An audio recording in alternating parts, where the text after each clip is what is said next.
जय हिंद एवरीवन।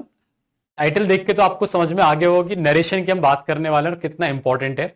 लेकिन नरेशन से आने से पहले आपको पीपीटी प्रोसीजर को जानना बहुत जरूरी है, जिसको दूसरी वीडियो में आई एम श्योर आपने वो देख लिया होगा। अगर नहीं देखा है तो अभी आप इस लिंक पे जाके उसको देख सकते हो। There after you have to continue with this video.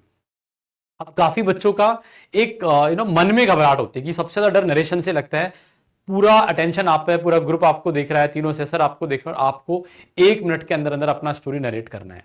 यहाँ पे कई सारे फैक्टर हैं। एक तो है कि यार मेरे कम्युनिकेशन स्किल बेटर है कि नहीं है, कि मैं अपनी बात को सही से कह पा रहा हूं नहीं कह पा रहा हूं। दूसरा, मैं नॉर्मल बोल पाता हूं, लेकिन जब सब लोग ऐसे मुझे ही घूर रहे हैं सो मैं नर्वस हो सकता हूं या मैं हो जाता हूं कई बार। उस टाइम पे थोड़ा डिफिकल्ट हो सकता है। हम दोनों ही चीजों पे बात करेंगे। और तीसरा, एक बार कई बार ये होता है कि मेरे को वैसे नहीं है, लेकिन उस नर्वसनेस के चक्कर में मैं कई बार स्टोरी भूल जा रहा हूं या मैं उसको सही से नहीं कर पा रहा हूं, बीच में अटक पा रहा हूं।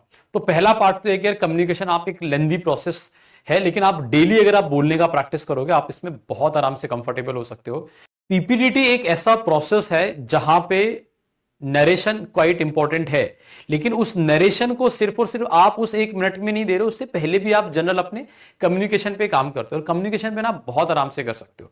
कई बार हम क्या करते हैं कि हम वो मिरर प्रैक्टिसेस या अकेले बोलने का प्रैक्टिस ऑल, तो ये आपको जानने की यार ये अकेला बोलना आप बेशक से you are the only one speaking at the particular time, but you are doing in front of the group. तो जब भी आप प्रैक्टिस कर रहे हो आपको जरूरत है ग्रुप का होना।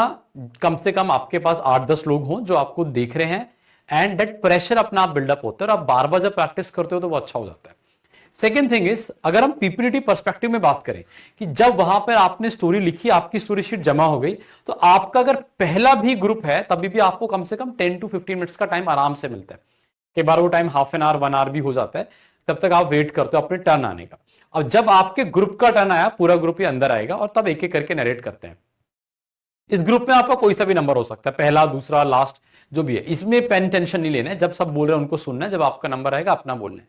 लेकिन जो फ्री टाइम आपको मिला स्टोरी लिखने के बाद, जब आप बाहर खड़े होकर इंतजार कर रहे थे, उस टाइम पे आपको करना क्या है, उस टाइम पे आपको अपना स्टोरी नरेशन का प्रैक्टिस करना है। उसमें कई बार क्या होता है कि आप नर्वसनेस से अगर कुछ भूल भी जाओ ना, तो वो मसल मेमोरी ऐसा हो जाता है कि यार मैंने 6-7 बार अपना स्टोरी बोलने का प्रैक्टिस कर लिया है, so now even if there is nervousness I have practice it multiple times, I will be able to narrate it well.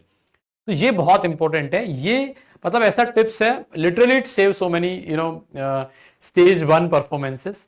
क्योंकि मैं इसलिए नहीं बोल रहा हूं क्योंकि मैं जस्ट अभी बता रहा हूं, हमने बहुत बच्चों को ट्राई किया है, उन्होंने किया and they have come to me and say thank you sir, this practice of this tip help me a lot.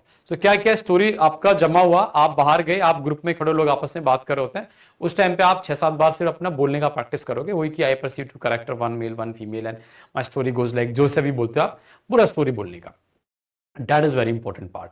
तो जब आप यहां पर नरेशन में बैठे हो, एक तो आपने डेली बोलने का प्रैक्टिस किया है। When I say daily, it means it is before you go to SSB. ऐसा नहीं कि वहीं पे जाके करोगे और मैजिक हो जाएगा कि मैं 5-6 बार कर लूंगा नहीं बोल पाऊंगा या बोल पाऊंगा। वो ऐसे नहीं होता। उससे पहले आपको आदत है वो प्रेशर लेने का, क्योंकि आप ये practice almost on your daily basis करते हो। आप किसी ग्रुप के साथ बैठ के एक एक करके नरेट करते हो।